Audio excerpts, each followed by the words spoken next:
Bonjour, bienvenue dans le jardin de l'alimentarium. C'est le printemps, il commence à faire chaud. Salut Émile, de quoi on va parler aujourd'hui? Alors, les seins de glaçons sont terminés. Alors aujourd'hui, on finit les plantations de plantes exotiques qui ont besoin de chaleur, telles que tomates, aubergines. Et après, je te propose de faire un tour du jardin pour voir l'évolution. Bon, bah c'est parti.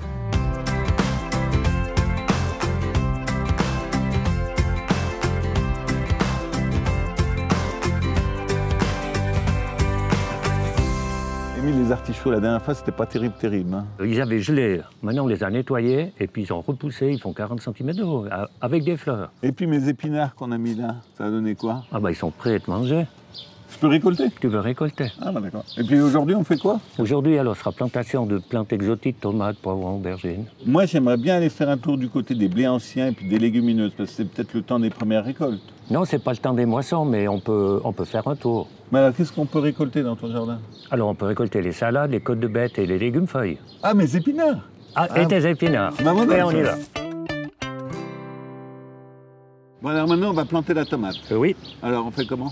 Alors, on fait un trou le double de la motte du plan. Ah, et puis, clac, tu mets la tomate Non, après, je mets au fond des orties pour fertiliser, comme je t'en avais causé la dernière fois.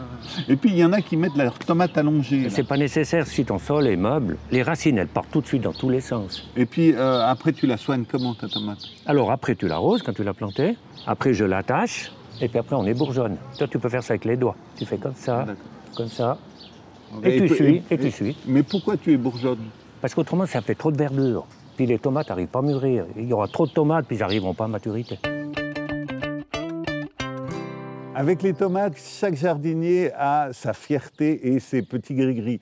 Émile, lui, c'est l'ortie au fond du trou, mais j'ai un pote dans le sud de la France qui va mettre des sardines. Sa sardine va fertiliser la terre et ça va donner des super belles tomates.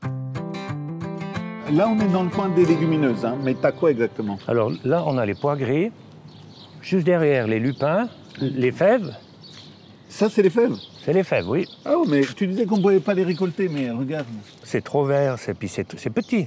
C'est petit, mais attends, c'est chaud. Voilà, tu vois, une fève, c'est quand même comme ça. Hein. Ok, donc ça se garde ça? 3 semaines. 3 semaines, c'est bon à manger? 3 semaines, c'est bon à manger, oui. Ok, bah tu me les apportes en cuisine. Ok. Donc là, on est sur de l'orge, hein, il est vert, il est magnifique, bien poilu et tout ça, mais quand c'est qu'il arrive à maturité? Alors quand l'épi aura doublé de volume et que la tige, les feuilles et l'épi soient jaunes. Fin juillet? Fin juillet. Bon, j'arrive avec la moissonneuse et puis... Ok. Toutes les grandes civilisations ont basé leur alimentation sur 2 types de végétaux, les céréales et les légumineuses. Pourquoi? Parce que d'abord, ça remplissait l'estomac et deuxièmement, ça remplaçait la protéine animale. Waouh, ils sont magnifiques, nos épinards. Tu te souviens, il y a un mois, c'était des graines. Des graines, ouais, qui sont devenues grandes. Et juste à côté, on a aussi la roche. Et tu la cuisines comment, la roche? Exactement comme les épinards. Les grandes feuilles, tu les mets en fricassé, et puis les petites feuilles, tu vas les rajouter dans la salade. Ou alors tu fais un risotto, tu haches bien ton arroche, ça te fait un risotto rouge. Ou alors tu te fais des pâtes avec de la roche rouge, de la roche verte, et comme ça sur ton assiette, tu as l'équilibre.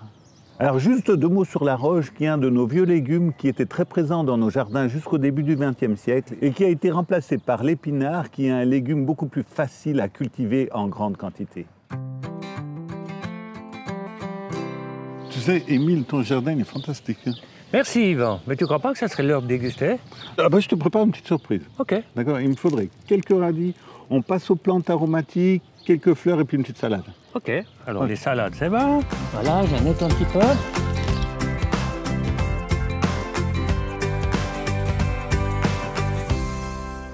Alors Yvan, qu'est-ce que tu nous as préparé? Alors, là, je t'ai fait une petite saladine avec quelques fleurs. Hein, ah oui, je vois, de la mauve, de la bourrache. Là, il y a un peu de lamier même, là. Ah, puis une petite fraise. Fraise en entrée, non pas en dessert. Et puis en deuxième plante, tu auras un tartare de céré. C'est-à-dire que tu vas au jardin aromatique, tu prends à peu près une dizaine de plantes, tu haches tout ça, tu mélanges avec ton céré, sel, poivre. Et puis pour manger, radis du jardin, tu trempes dedans, schlac, et tu mets dans la bouche. Alors, bon appétit.